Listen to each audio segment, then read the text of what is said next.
moving on to the next lecture by Dr. Aishwarya. I would now call upon Dr. Sharvana Karthikeyan, her guide, to introduce her. Her ex-guide, I would say.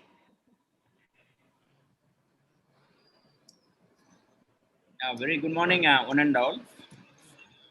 It's time to introduce the next speaker of the day, Dr. Aishwarya Gurucharan, who will be speaking on dentin biomodification, a raging topic in today's restorative dentistry. Dr. Aishwarya has completed her BDS graduation from prestigious Tamil Nadu Government Dental College, Chennai in the year 2015, and she bagged the best outgoing student from that college.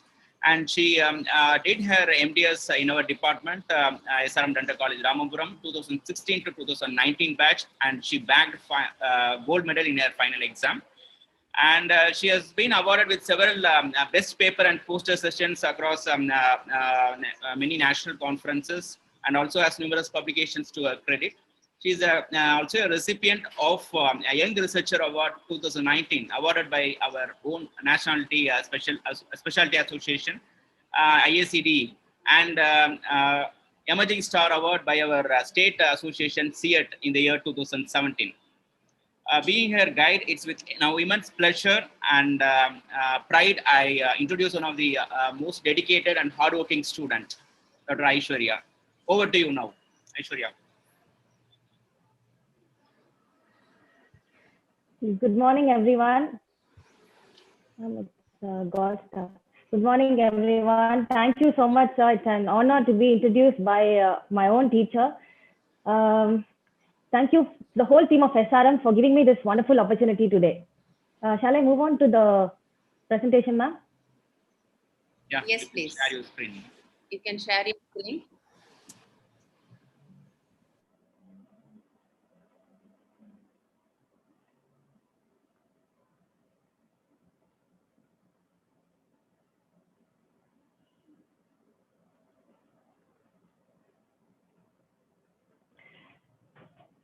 I would like to start with the heartfelt gratitude to this team of SRM, because the endodontist I am today is because of all the guidance from all my staff of SRM Conservative Dentistry and Endodontics department. Vandana ma'am said so beautifully about the department, and everything is true. I would like to add just one special point, because the specialty of this department is that they don't compare the students with each other. They just push you to grow, to be better versions of yourself when compared to yesterday. So thank you, ma'am. Thank you for this wonderful opportunity. Moving on to the topic, I'm going to talk today about dentin biomodification. So moving on to the content, so I'm going to give a glance through the history of biomodification, a glance through the structure of dentin along with its collagen and non-collagenous proteins, how the biodegradation of dentin occurs. The second part of the lecture includes what is biomodification, why there is a need for it, and how is it clinically achievable. So when and where all of this began? The whole concept of modification of dentin began with Dr. Oscar Hagar in 1949, where he tried to bond acrylic resin crowns with Cevitron cavity steel. This cavity steel is an acidic resin which actually interacted with dentin at the molecular level. This led on to the concept of etching by Dr. Buonocore, and in one of his research papers, he had mentioned that it is about the alteration of the tooth surface by chemical treatment to produce a new surface. To produce a new surface to which present materials might adhere. So to achieve this chemical treatment, we need a basic knowledge on the biochemistry of dentin. The structure of dentin is a complex mineralized tissue arranged in an elaborate three-dimensional manner consisting of dentinal tubules, intertubular dentin, and peritubular dentin. This whole dentin is composed of two major zones. One is the inorganic zone containing carbonated hydroxyapatite, and the organic zone containing major of type 1 collagen, a little of type 3 and type 5 collagen, and 10% about non-collagenous proteins.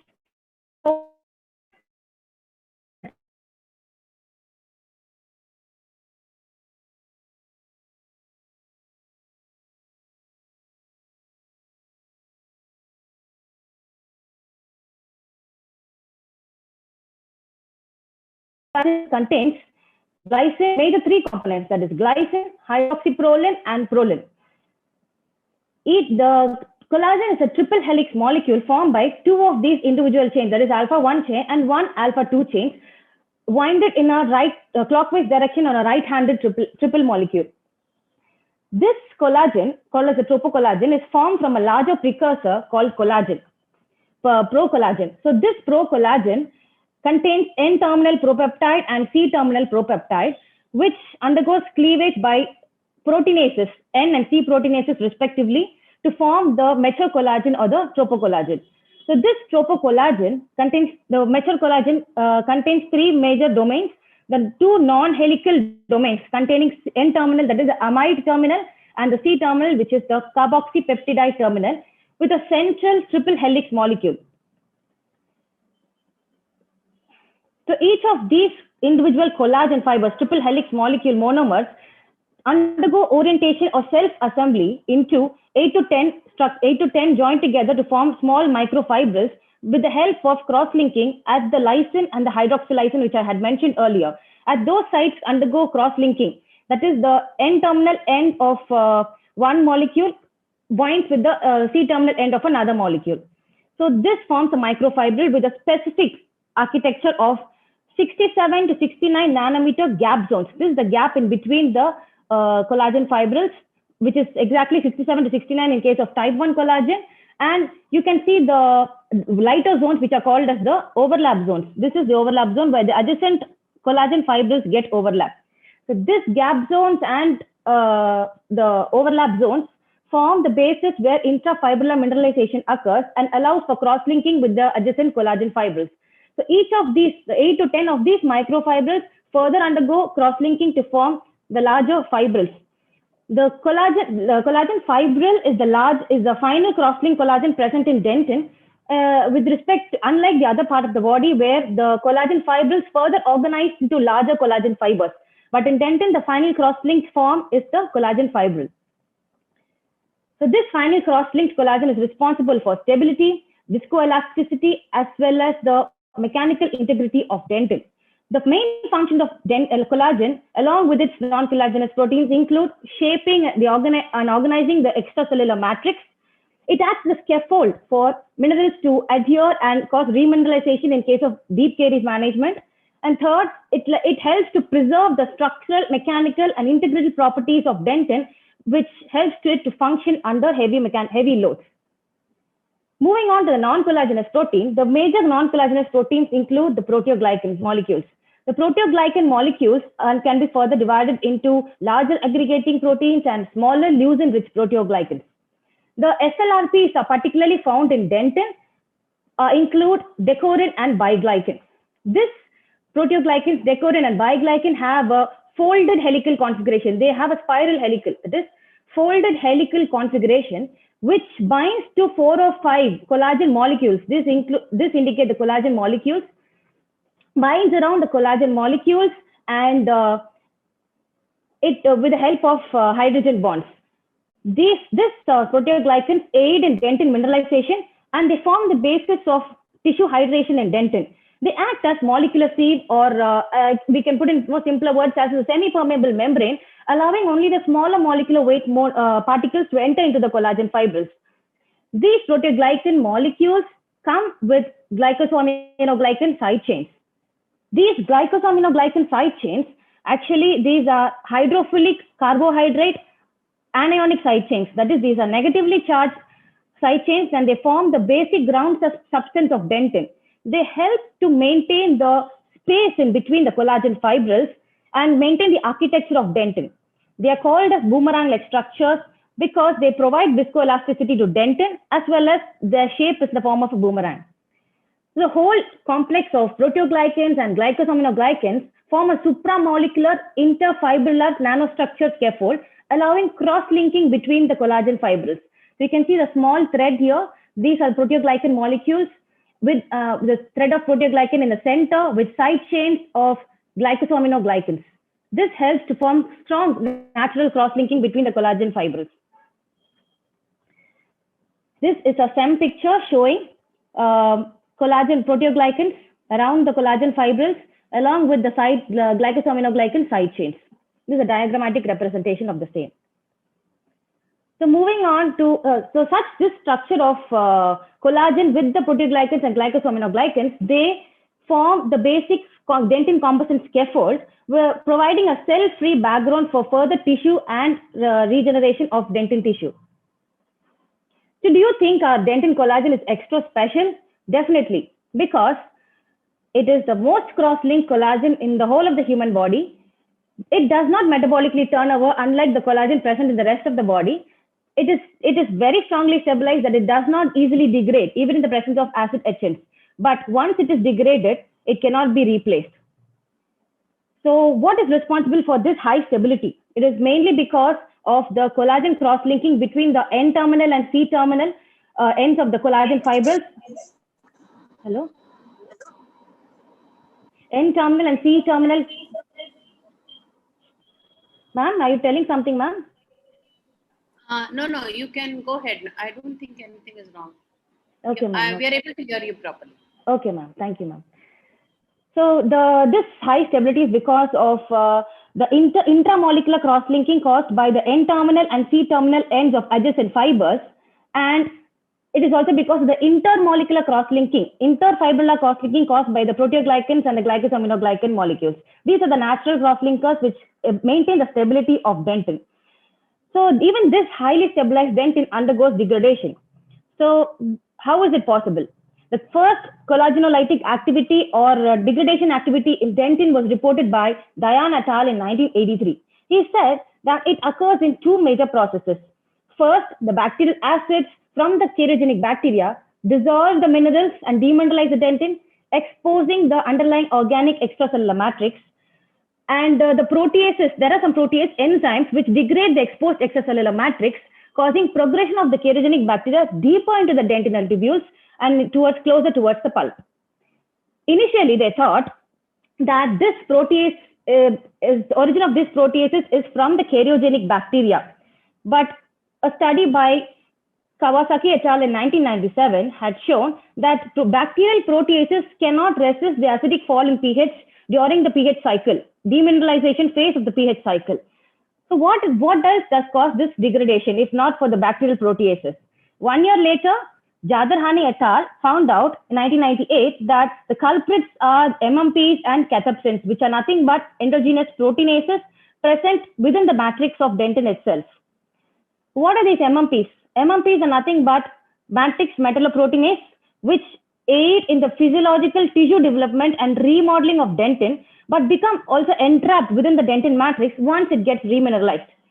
The first evidence of MMP in the hybrid layer was determined by Pashley et al. In 2004, where he had shown that after acid, that there was slow degradation of the acid-etched dentin over a period of time. He suggested that this molecule was initially present as zymogen, that is a precursor of MMP. This is an inactive form, schematic diagram of an inactive MMP molecule. So when dentin was etched, slowly these molecules got activated and released over a period of time, causing severe degradation of the dentin matrix below the hybrid layer. So how does this get activated? So in its inactive form, as I said, it has three main domains: propeptide domain, catalytic domain, and hemopexin-like domain. These two are joined by a hinge-like structure. So the zinc atom present in the catalytic domain is the main substrate which binds to the collagen molecules and causes degradation of the collagen molecules. How this is kept in its inactive form and kept under check with the help of a cysteine molecule present in the propeptide domain. So this is a bridge formed between these two molecules called as the cysteine switch. During acidic exposure in the presence of an acidic environment, this cysteine bridge is broken and these MMPs become activated, causing degradation of the dentin. So within dentin, to prevent activation of this MMPs, there are some natural inhibitors of MMP present in dentin. They are called as TIMPs, that is tissue inhibitor of matrix proteinases. Type 1, 2, 3, and 4 are present in dentin, and they aid in the normal physiological remodeling process. So number 2, 8, 9, and 20 are the most commonly found MMP molecules in dentin, Of these four, number 2 and 9 are found in larger quantities. These are called as celopeptidases or gelatinases because they specifically remove this non-helical ends. This non-helical end C-terminal celopeptide acts as a protective sterical block, preventing the collagen degradation. That is, it maintains the triple helix of collagen. However, these 2 and 9 can cleave along this C-terminal propeptide and expose the triple helix for activity by other proteases. This is a STEM picture by Mazzoni et al., where he has shown immunolabeling of MMP2 and MMP9. So MMP2 is found.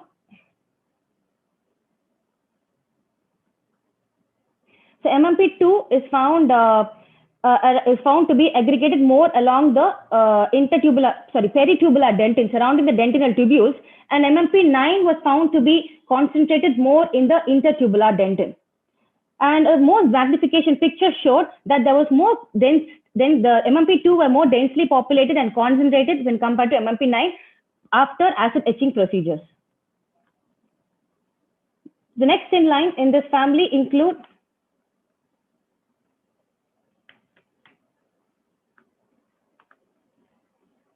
I'm sorry, the screen actually froze. Give me a second. Just click on the screen or instead of the arrow button, or you can stop sharing and reshare again. Sometimes yes, ma'am.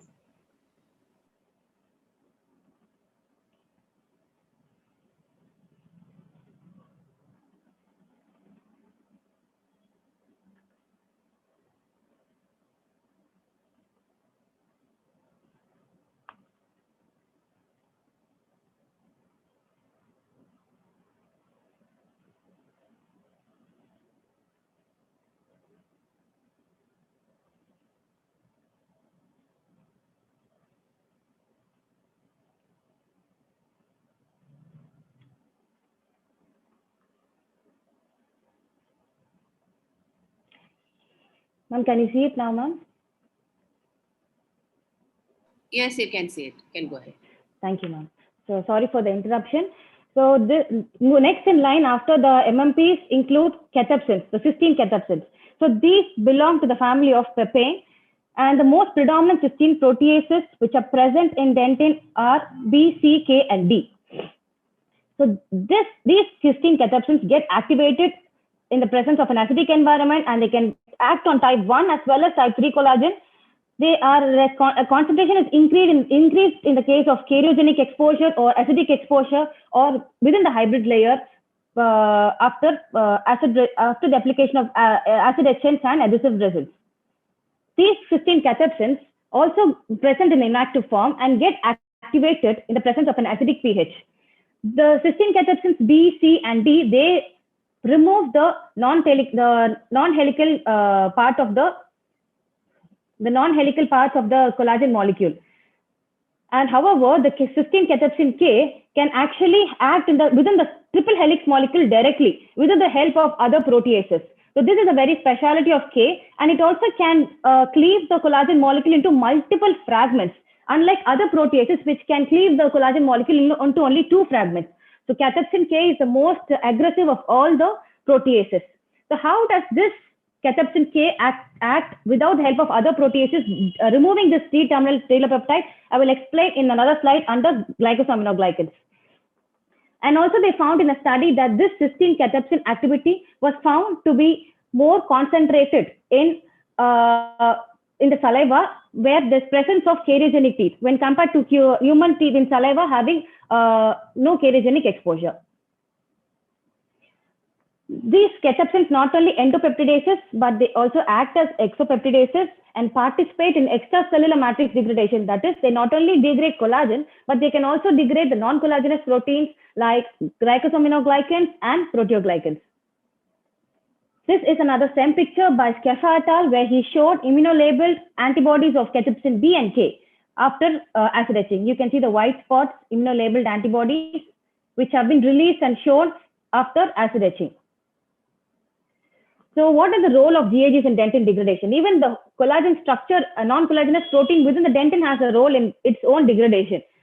So these GAGs actually, they accelerate. I've told earlier that cathepsins are activated only in an acidic pH, but these GAGs help the cathepsins to become activated even in case of neutral pH. And this was found by Obermeier et al. And also I had mentioned earlier that cathepsin K causes multiple fragmentation within the triple helix. That is possible with the help of GAG. These GAGs cleave the sterically blocked C-terminal propeptide, which is present in the non-helical end, and then makes it available to the cathepsin K. The cathepsin K and GAGs act together and cause dentin degradation. So moving on to to summarize or recap the first part of the lecture, we saw about the structure of dentin and how the collagen and the non-collagenous proteins form a natural scaffold for tissue repair and regeneration, and how this dentin was degraded by MMPs and cathepsins. Moving on to the next part. So with the dentin hosting such suicide bombs like MMPs and cathepsins, just chemically altering the tooth structure is not enough. So we need to move on to the next level. That is, we need to biologically modify the biochemistry of dentin to improve its mechanical and the degradation properties. So here comes the biomodification role. So this is nothing but a biomimetic approach mediated by bioactive agents like collagen cross-linkers or proteolytic agents to enhance and reinforce the dentin by locally altering the biochemistry and biomechanical properties. So this is required because we need to shift from restorative dentistry to a more of a regenerative dentistry. The materials that are available today, currently in use, they are only synthetic material which helps to restore the function and shape of the tooth. But however, with advances in tissue engineering and regeneration, we need to adopt biomimetic strategies which can enhance the tissue properties as well as improve the architecture of the collagen structure, resulting in a better biologically modified tissue. How is this clinical? So this biologically modified tissue actually has three major roles. It improves the stability of the dentin, increasing the integrity. Second, it inhibits demineralization and promotes remineralization. And third, it helps to maintain the interfacial seal between the adhesive restoration as well as and dentin. So how is it clinically achievable? It is achievable by two methods. That is, first by protease inhibition, by anti-MMP activity, where we can decrease the degradation rate of dentin matrix over a period of time.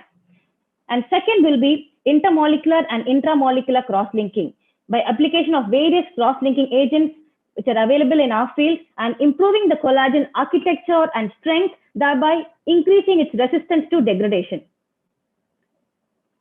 So first we'll see about the first method, proteolytic activity. I said earlier that this zinc present here attaches to the substrate in collagen and allowing allowing the lysis of collagen. However, this is kept in check by the thiol cysteine switch. These proteolytic are the main mechanism of major proteolytic agents include removal of this zinc atom from the catalytic domain of MMP and causing denaturation and inactivation of the MMP structure.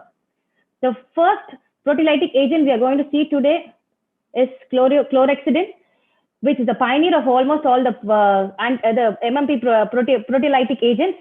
It was first introduced by Gendron et al. 1999, who showed that chlorhexidine inhibits the MMP activity in a dose-dependent manner. And in Skeffa et al. 2012, he showed that chlorhexidine also has anti-cathepsin activity. So technically, it has non-specific inhibition. It inhibits all the proteases generally. This chlorhexidine causes the main mechanism of action is because of the zinc chelation, as I said earlier. And also the specialty of chlorhexidine is because of its substantivity. That is, it gets attached to the dentin matrix by pincushion effect and stays bound with the dentin matrix to be slowly released over a period of time, exerting its activities for even after a few months of application of adhesive resins. Stanislawczuk et al. In 2009 and 12, he showed that when chlorhexidine was applied as a primer in between etchant and an adhesive, or when it was incorporated into an etchant, it showed very good properties in inhibiting the degradation of dentin matrix for up to few months. And he also made it a clinical protocol that we can apply 2% chlorhexidine after etching process, first as a part of re-wetting the collagen fibers, and second as an anti-MMP activity. This is a commercially available adhesive resin which contains 0.2% of chlorhexidine. Studies have shown that this adhesive resin can reduce the dentin bond degradation for up to 2 years. There is another study by Carrillo et al. 2007, where he showed when chlorhexidine was applied to the dentin substrate, it prevented MMP activities as well as protected the resin dentin layer for up to 2 years because of its substantivity effect. So what are the drawbacks of chlorhexidine molecule? Even though it has substantivity effect, this is a weak interaction, electrostatic interaction between the between the dentin substrate and the chlorhexidine. So this weak electrostatic attraction can be easily replaced by the cations from the dentinal fluid or water, which or can be easily removed by rinsing with water. And number two is that there are no studies which have shown that chlorhexidine is effective from after 2 years of storage. They say most of the studies have shown that they are effective only up to 2 years, and there is no effect. There is not much effect on the rate of dentin degradation after 2 years of storage. The third is that chlorhexidine is basically in the form of an aqueous formulation. So application with a self-etch adhesive, which we use nowadays mostly, cannot be achieved. And fourth, using chlorhexidine as an additional component after etchant and before an adhesive is actually a time-taking procedure. They say that it has to be applied for a period of 1 minute with active scrubbing. So we can't keep scrubbing for 1 minute before an adhesive and after an etchant, which is actually very time-consuming. So the recent study in 2016, which was done by Priyadarshini et al., where they had tried to combine the chlorhexidine with the caprolactone nanocapsules. So this mainly targets that these nanocapsules can penetrate deep into the dentinal tubules, and they can degrade slowly over a period of time, allowing slow release of chlorhexidine so that the bond degradation can be held, the resistance to bond degradation can be maintained even after 2 years. So this is a study, but this is only a short-term study, and more in vivo research is required, which gives a good potential to be applied even with self-etch adhesives because it's combined with the caprolactone nanocapsules. The next in line includes tetracycline family. These are also one of the oldest materials which are available as protease activity and used mainly in perio department. Among the tetracycline family, the Osorio et al. In 2011, he was the first to show that this has very good effect and it shows inhibition of collagenase and gelatinase. He also showed that doxycycline is more effective when compared to minocyclines and tetracyclines. So Stanislawczuk et al. In 2011 showed that this agent can also be used as a re-wetting agent after cross-linking. They actually dissolve periostat tablets in water and apply this to dentins with active scrubbing for 1 minute.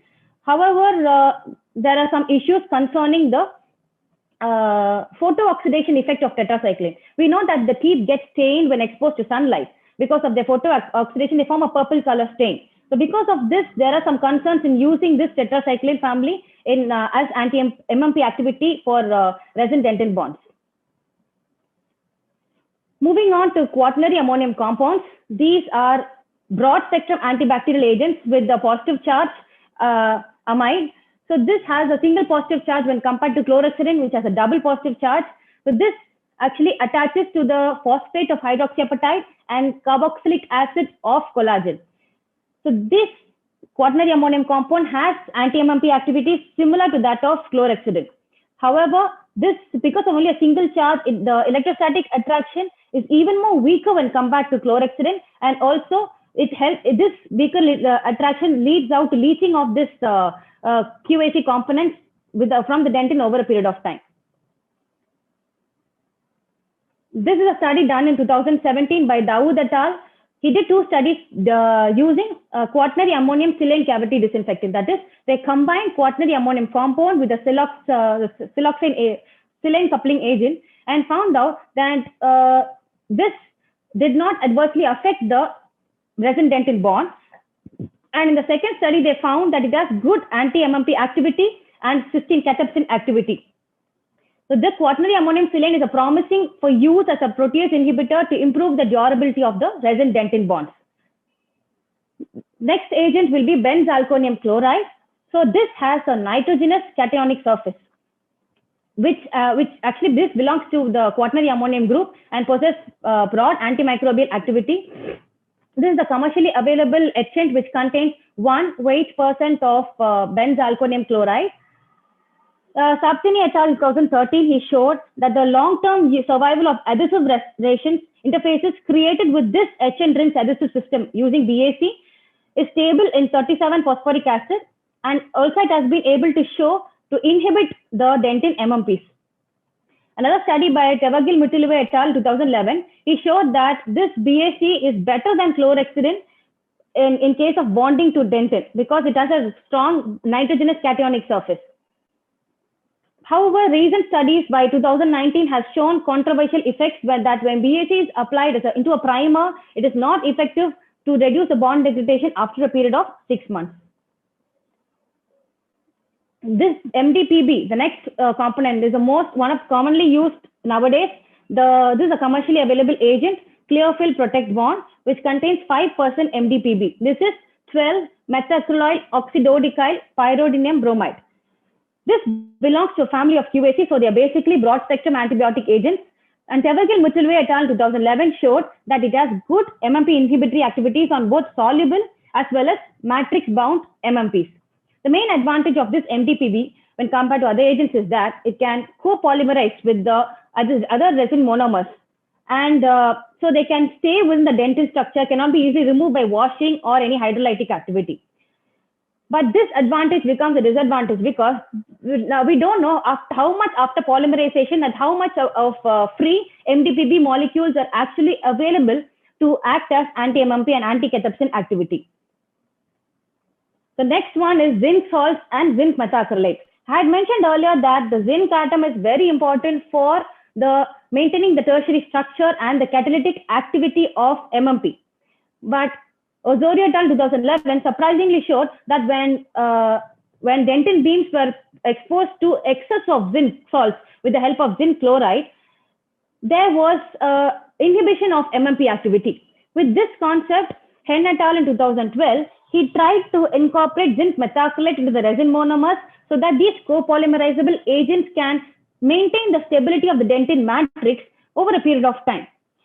But however, the same drawbacks go here. That is, once polymerized, how much of zinc is released, we don't know. Then the incorporation of this zinc methacrylate or zinc salt into the adhesive, how much will it affect the mechanical properties of the resin? It's not investigated yet. And the long-term benefits of these zinc salts are yet to be investigated. Then, next, the last one in this category includes the alcohols. That is, MMPs are basically hydrolyzed enzymes. That is, they require water for their activity. So these MMPs, alcohols, when applied onto the dentin surface, they cause dehydration, resulting in denature of the tertiary structure of the MMPs and making them inactive. And second point is that they form coordinate covalent bond. That is, the hydroxyl group of alcohol forms a bond with the zinc atom of MMP. So because of these two actions, the MMPs are made inactive in the presence of alcohols. So Zadek et al. And Tevagil Mutilove et al. Have shown that alcohols like ethanol and methanol inhibit MMPs. And even HEMA, which is hydroxyethyl methacrylate, which is one of the important components in the adhesive resins, even that is considered to be alcohol, and it has been proved that it has anti-MMP2 and anti-MMP9 activity. Nowadays, the ethanol wet bonding concept arose from this because it not only removes the water in between the collagen fibrils to allow deeper penetration of resins, but it has inherent proteolytic activity. So we saw now about the proteolytic agents. The second strategy would be cross-linking agents. That is to increase the extent of cross-linking within the collagen fibrils. Microfibrils are interfibrillar and intermolecular cross-linking. So this intermolecular cross-linking and interfibrillar cross-linking causes stiffening of the collagen matrix. And because of this stiffening, it does not easily unwind in the presence of proteases. and also it increases the structural integrity of dentin. And these some cross-linking agents have additional capability to cause cross-links within the protease enzymes, permanently inactivating them. Cross-linking agents, so the MMP, the substrate part of the MMP, where the zinc ion binds to the collagen molecule, is too narrow. So this is basically 0.4 nanometer, but the size of the collagen triple helix is stated to be around 1.5 nanometer. So since this is too small, it initially causes unwinding of the collagen fibers, and then it cuts through the collagen fibers, exposing more and more fragments to surrounding proteases. However, when we apply cross-linking agents, this highly produced covalent cross-links, they stiffen the dentin matrix, as I said earlier, so that it cannot unwind that easily in the presence of proteases.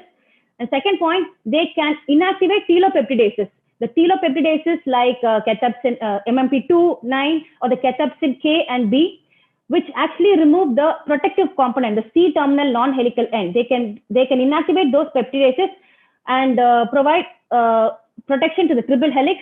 And third point, they can actually cross-link generally all the matrix metalloproteinases, resulting in complete inactivation of those enzymes. A pioneer in this cross-linking, in application of these cross-linking agents in dentistry is Bertrand Rousseau, and he started his journey in 2008. So cross-linking agents can be categorized into physical and chemical. The physical methods include photooxidation.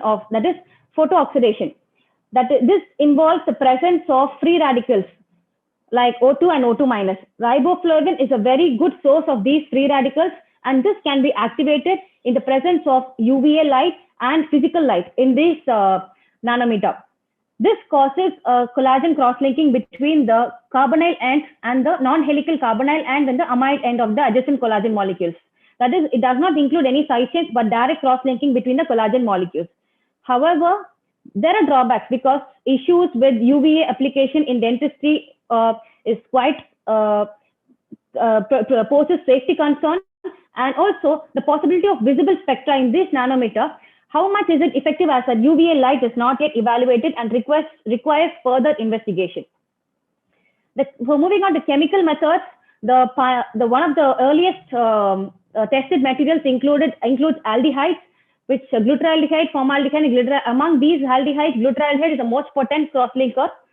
These aldehydes, they generally have a very high affinity for free primary amine groups of amino acids. That is, they have affinity for the amine end of the collagen molecules. So they form cross-linked hydrogen bonds between the amide ends of the adjacent collagen fibrils, thereby increasing the cross-linking and decreasing the degradation of the dentin matrix. This was shown initially by Chung et al. In 1990. However, this glutaraldehyde is highly cytotoxic, so application in clinical side has been refused. After this came the carbodimide hydrochloride coupled with N-hydroxysuccinamide. So this agent is a special agent because it causes zero-length cross-linking. That is, when generally all the cross-linking agents produce extra side chains in between the cross-linking chains. So, but this carbodimide combined with NHS, they direct cross-linking between the collagen fibers without any side chains, causing the collagen fibers to move closer together and causing a more stiffer matrix. However, in this when this is used as a cross-linking agent, there is urea which is formed as a byproduct, and this NHS is required along with EDC, carbodimide hydrochloride, to allow increased amount of cross-linking as well as prevent hydrolysis of these zero cross-links which are formed. However, this carbodimide has drawbacks. Even though it is less cytotoxic when compared to glutaraldehyde, the cross-linking potential or capability of this carbodimide, even after it is coupled with N-hydroxysuccinamide, is quite limited. So because of the toxicity and the limited application of this chemical cross-linking agents, we have now shifted to more of natural cross-linking agents. These include, first one is the genipin. The main source of genipin are the plants of Gardenia jasminoides fruit, which is an aglycan of an iridoid glycoside. The mechanism is not really clear, but they have proposed by Fujikawa et al. 2050 he said that they undergo dehydration to form a aromatic monomer. So aromatic benzyne ring contains a lot of free hydroxyl ends, which can actually form crosslinks and hydrogen bonds with the amide regions of the non-helical ends of the amide regions of the collagen molecule. The major drawback of this genipin is that the rate of the formation of these crosslinks is very slow. The articles have shown that even after 1 hour of application of this genipin, there was not much improvement in the microtensile bond strength of after application of adhesives and composite restorations. The next most commonly researched and applied natural crosslinker is proanthocyanidins. Proanthocyanidins are nothing but condensed tannins. One of the major sources of proanthocyanidins is the grapeseed extract. These are highly hydroxylated structures. That is, they can form insoluble complexes with the carbohydrates and proteins. These PACs, proanthocyanidins, they have the capabilities to increase the collagen synthesis. They are antibacterial and they have an additional anti-protease activity. So they are a cross-linking agent as well as proteolytic agent. So these the major interaction of proanthocyanidins with the collagen include covalent interaction, ionic interaction, hydrogen bonding, and hydrophobic interaction. Of all the four, the major interaction is hydrogen bonding because between the carbide, the carboxylic, non-helical carboxylic terminal of a collagen molecule with the hydroxyl end of the phenol. So this is the major form of interaction between PAC and the collagen. And next is the hydrophobic interaction because it helps to stabilize this hydrogen bonding which is formed and just thus stabilize the proline PAC complex. That is, the PAC combines with the proline in the collagen, forming an insoluble molecule. Here you can insoluble molecule, and they become bound to the dentin matrix so that they have the substantivity effect and they cannot be easily removed by rinsing. This is possible especially because of the hydrophobic interaction. This is a study done by Amar et al. In 2009, where he showed that 6.5% of grapeseed extract has the ability to affect increase the resistance of the dentin matrix degradation, as well as it formed a proline PA complex. They showed that it formed a proline PA complex, which is able to increase the structural integrity of dentin. Next is a study done in our department by our SRM team, published in Operative Dentistry in 2012. They have shown that this 6.5% of grapeseed extract is actually more effective when compared to 10% sodium ascorbate when applied for 5 to 10 minutes. This is a study recently done in 2017 by Kim et al., where they have tried to apply this bioactive grapeseed extract, proanthocyanidin primer, after an exchange before an adhesive. So when they applied, they found out that this proanthocyanidin treated dentin beams, they showed an increased resistance to secondary caries formation beneath the composite restorations. That this is a specialty because in the CLSM studies, they found that there was an inhibition zone formed in dentin beams treated with the PAC components. So this inhibition zone can actually, this inhibition zone contains proline PAC complex. These complexes, they have claimed in this article that these complexes can be released over a period of time and prevent cheirogenic activity in the restorations in the margin surrounding the composite restorations. The next component in line include the green tea and the white tea. The green tea and white tea, the major component present in them is the EGCG, that is epigallocatechin tree gallate. This is the major polyphenol in green tea, which actually, similar to PAC, it forms an insoluble complex with dentin. They have shown that in addition to cross-linking activity, this also has anti-protease activity, especially MMP2 and 9 and cysteine cathepsins B and C. So they have suggested that these green tea and white tea has anticollagenase, anti-elastase, as well as antioxidant activities. A study was done in our department by our SRM team, where they showed when green tea and white tea was done was applied onto the dentin beams, the micro hardness of eroded dentin beams, the micro hardness of the dentin beams was increased. and they showed that they have concluded telling that the stability of the dentin was increased, resulting in functional remineralization. So the last cross-linker and my most favorite cross-linkers of all the cross-linkers is chitosan. This chitosan is a hydrophilic biopolymer. This hydrophilic biopolymer has a structure, the biopolymer, so it has two structures. So this biopolymer has a structure similar to that of glycosaminoglycans, which is present naturally in dentin. They have hydroxyl ends and free amine reaction sites, which form hydrogen bonds and electrostatic interaction with the amide end and the carboxylic end of the collagen molecules. Because of these interactions, this chitosan, similar to the glycosaminoglycan and proteoglycans, can actually wind around the collagen triple helix molecule, forming an insoluble complex of greater viscosity. And the studies have claimed that chitosan nanoparticles, when they are used, they can penetrate deeper into the collagen fibrils, causing intrafibrillar cross-linking.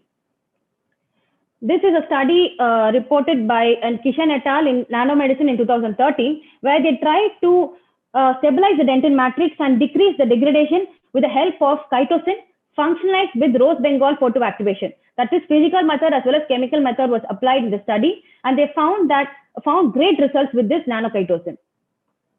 Finally, this is a study done by me along with my batchmate Roger under the guidance of Dr. Mahalakshmi ma'am, Dr. Madana ma'am, and Dr. Vijay sir. It was studied during my PG course, and in this study, we tried to apply these chitosan nanoparticles to eroded dentin specimens. So in erosion, because of the exposure to acidic environment, there is loss of minerals, as well as the underlying organic substrate becomes collapsed. The collagen becomes collapsed. So just occluding the dentinal tubules will not suffice. We need an agent which can actually strengthen both the collagen as well as cause functional remineralization on the dentinal tubules. So it was a novel idea to combine the chitosan nanoparticles and nanohydroxyapatite. This combined group gave excellent results. In the SEM image, it was shown that the combination group caused complete occlusion of the dentinal fibers with additional remineralization on the surface.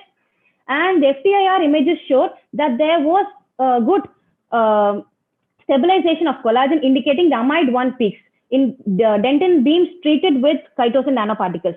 So we were able to achieve a stabilized dentin along with functional remineralization in this study.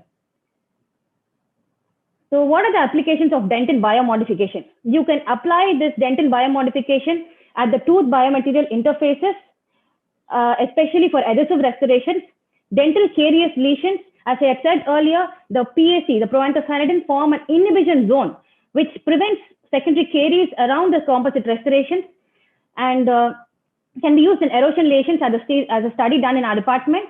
It can be even used for root dentin bar stabilization. That is, the root dentin during the root canal procedure, we expose the dentin to various chemical agents like EDTA and hypochlorite, which cause caustic effects on dentin. So the dentin and the collagen gets collapsed. So in order to cross-link the collapsed collagen, we can use irrigants, especially Aldo Del Caprio et al. In 2016. He had shown that chitosan nanoparticles can penetrate into the root dentin and increase the stability and the integrity of the root dentin. So it can be even used for root canal procedures. So to recap the second part of the lecture, the biomodification is possible by two methods. First, by antiprotease activity, and second, by cross-linking agents. Application of though these so many agents are available, a few have been translated towards the clinical side. As shown in the slides, I've shown some examples of commercially available agents which we actually use in day-to-day practice.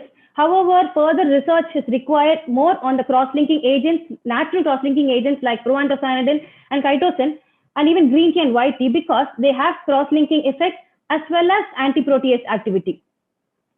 To conclude, I would like to say that dentin biomodification is a bio-inspired strategy. It helps to enhance the properties of the dentin matrix with a major impact on novel preventive and reparative regenerative dental therapies.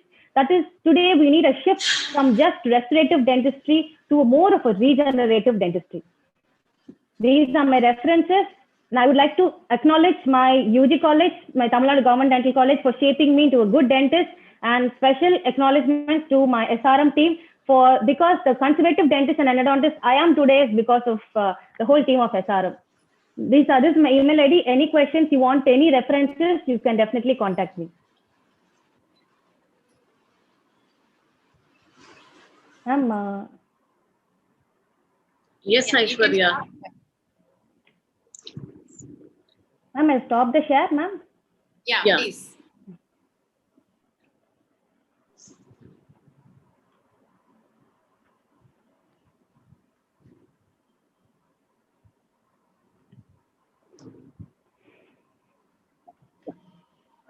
I'm rendered speechless. Ma'am. You know? See, I was reminded of a movie, Inner Space. Okay, we were made into a miniature, nano miniature, and she injected us into a demineralized dentin, so that Okay, we ma'am. can literally watch what is happening into the dentin. Thank you, sir. Thank you. Really, the speaker of the day, Dr. Aishwarya, is known for her beauty with knowledge, isn't it? Thank you, Because ma'am. she gives such wonderful seminars, which I still remember few of her slides. And today was just too good. Thank you, ma'am. Wonderful Thank you so slides much. as usual. It's such a big topic, but you really divided it very well and went on very well. From the Featherstone to the latest one. Actually, I And wanted you to give talk us, about bond degradation especially, but there was no time. We already just took 45 minutes of the time. I know. So you can actually join us back, as a Sure, PG ma'am. or a PhD. At least maybe we'll just listen to the seminars again, at least for that. Ma'am, I think you should give us or give it a chance or do something for it. Ma'am, it would be my pleasure to do it, ma'am. Only if I was in Chennai, I would happily join. It was actually, you gave us a lot of interesting leads, regarding with zinc and a lot of studies just popping in my mind now after listening to your lecture. I'm sure a lot of participants would have benefited a lot with your lecture. I hope they were able to grasp something, all the students especially. Wish I did grasp lot something. of ma'am. information. Thank you, ma'am. In fact, I'm sure all our staffs have learned a lot today. Thank you, ma'am. It was very good. I have one question for you. Yes, ma'am. I just want to know whether is there a synergetic action between these MMPs and cysteine, or Ma'am, I'm not able to hear you, ma'am. are they synergetic? This MMPs and cysteine cathepsins, or do they function separately? They function together, ma'am. They function together. That is, when exposure to an acidic environment, these are available in the form of zymogens. So these MMPs and cathepsins, they get activated together. But there is more concentration of MMPs when compared to cathepsins in dentin. The major MMPs include 2 and then 9, and then comes the cathepsins K and B. So they fall into that category, ma'am. Very well explained about the cysteine switch as well. I think, Thank you, ma'am. Thank you. I think your presentation was too clear that there are no questions from the participants. Okay, No, ma'am. there Given a are. very clear No, lecture, there are. Oh, is it, Kavita, ma'am? there are questions. Just check the I, question box, please. Can't find any questions. Naga, could you just help? I'm not able to do it. Yes, ma'am. Yes, ma'am. The first question from Balagopal sir is, how about dentin biomodification by attempting remineralization of denuded dentin? That is actually possible with the latest component MDP, 10 MDP, which is available even commercially. So the studies have claimed that when then 10 MDP is applied actively for about 10 to 20 seconds as a self-etch adhesive, it allows penetration of this 10 MDP molecules beyond the proteoglycans within the collagen fibrils. And this forms a nano infiltration zone of hydroxyapatite. This nano infiltration zone helps to increase the intrafibrillar mineralization and promote the structural integrity to an extent. So as of now, the studies, including only 10 MDP, have shown about mineralization, attempting mineralization as a part of dentin biomodification. No other studies, as far as I know, have attempted this. Which is the most practical and feasible method that's used routinely, Aishwarya? Most practical and feasible method, as I said, would be use of commercially available agents because it reduces the chairside procedures. We can use agents which contain 10-MDP or MDPB, the clear-fill adhesive which I mentioned, or even if we want to use a etch and rinse adhesive system, we can go for the application of chlorhexidine as a rewetting agent. But however, all these agents have not shown long-term results, especially in vivo studies have not yet been done. So most clinically clinically applicable ones include the commercially available agents containing 10-MDP, MDPB, or chlorhexidine. Can I add on this? Yes, ma'am. Just one point, because Yes, I ma'am. have tried using both this OPC, that is proanthocyanidin, Yes, ma'am. and even vitamin C, ascorbic Yes, ma'am. acid. Ascorbic acid.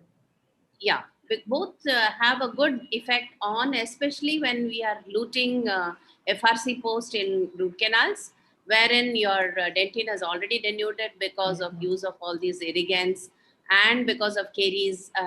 There is the dentin there is definitely, you feel that it is mechanically not so strong. In that case, you can subject it to the exposure to these solutions for say for a period of 5 minutes, though it is not clinically very relevant, but still it does help a lot in long term. I have found this because I've been using it for the past so many years, and I found that it definitely helps in retention of these posts. Ma'am, what about the proanthocyanidin and its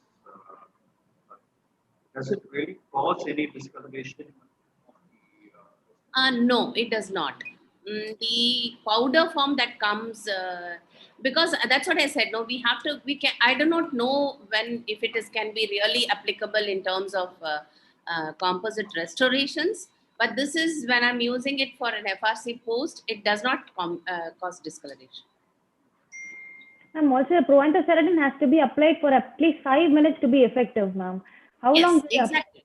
So when we are isolating, and then we just sort of do when we take the post and we are checking it, and once the post has to be cleaned up and it Yes, has to be ma'am. salinated, so that takes about 2 minutes through 3 Yes, minutes. So in the meantime, we can apply the ascorbic acid or sodium ascorbate or OPC for a period of 5 minutes.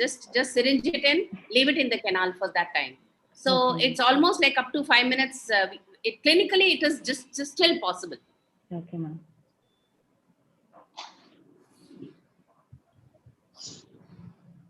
What would be the duration of application For the for these duration of application of which one, ma'am? agents, any dentin biomodification agents? It differs for various agents, ma'am. As I said, for proanthocyanidin, minimum for 5 minutes has to be applied. For chlorhexidine, the studies have shown 1 minute application is enough. But what we have to do is, when we use it under adhesive restoration, they have to be actively applied. That we have to keep scrubbing for some time, so that there is absorption of this materials into the collagen fibrils.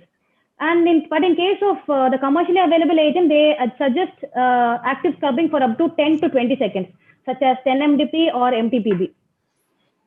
So it varies between various agents, ma'am. But certain agents like Genipin, as I said, application for 1 hour they have suggested, and so it's not clinically possible. So it depends on the agent, ma'am. And what's your take on ACP or calcium silicate or calcium phosphate? Which would you recommend to be used for better for remineralization? ACP, calcium Calcium silicate, silicate and or calcium phosphate? better remineralization of enamel, I would say definitely ACP. But for dentin, calcium silicate materials provide better remineralization, ma'am. Thank you, Aishwarya. Thank you, ma'am. There's one more question. How about lasing dentin for biomodification? How about? Lacing. Laser.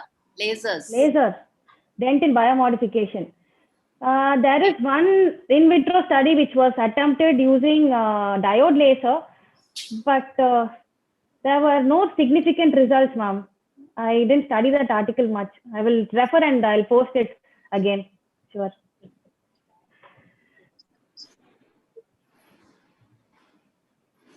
Any other questions? I think that's it. So very happy to have you here, Aishwarya. Thank you, ma'am. We're looking for many more. Thank you, ma'am. lectures Thank from you. It was a really nice time presenting in front of all the staff. It was a little nervous also because it's first time. Thank you so much, all of you. It's a pleasure A to great pleasure. chair your session. To our Thank you, core ma'am. students. It's an honor for me, ma'am. Thank you so much. We would like to appreciate you with the small certificate. Thank you, ma'am. Thank you so much, ma'am. It's an honor to get from my own staff.